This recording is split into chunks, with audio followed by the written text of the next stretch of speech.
Hello guys नमस्कार जय जगन्नाथ मो पिंकी मु आपण को मो चैनल को स्वागत करुछि। आपण एबे देखि पारथिबे मो बाहरे अछि आ मु एबे गोटे फ्रेंड रो झियर बर्थडे घर को जाउछि। ता पूर्वरु मु टिके पार्लर आछि आ आईब्रो शेप पाइंगा काना 1.5 मास सब मु आईब्रो शेप करि नथिली जेहेतु मो सासु घरे थिली। आ देखि पारथिबे मो पार्लर रे लाइट भी बहुत कम अछि आ मो आईब्रो से सरी जाइए देखिपे। एबे चलतु जीवा एबे आईब्रो सेप सरी जाइए देखिपे केते जोर नाली पड़ जाइए। देखो एबे जीवा मो फ्रेंड घर को तापरे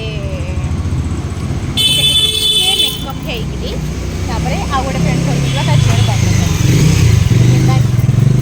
मुझे झील चॉकलेट नहीं आसी देखिपे।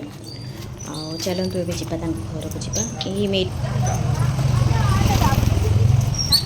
ये मु पहुँची सारी मो फ्रेंड घरे देखिपे सी पूरा रोसई व्यस्त अच्छी। केते कष्ट कर पिलाटा देखा जार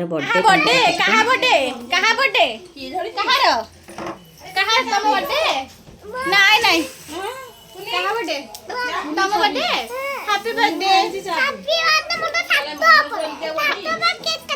छातो बोले केक काटिबा आ के तोरू केक काटिबा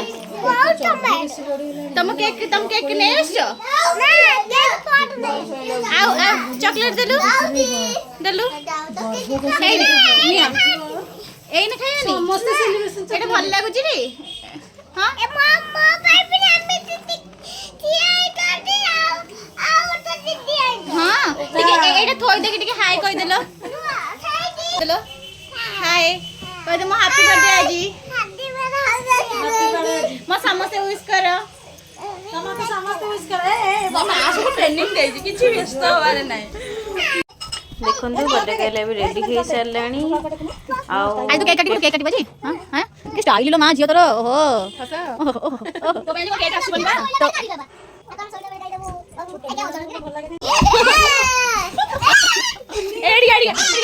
एबे चलतु जीवा देखा गुगु पाइंका छात उपर केमती सब सजा है।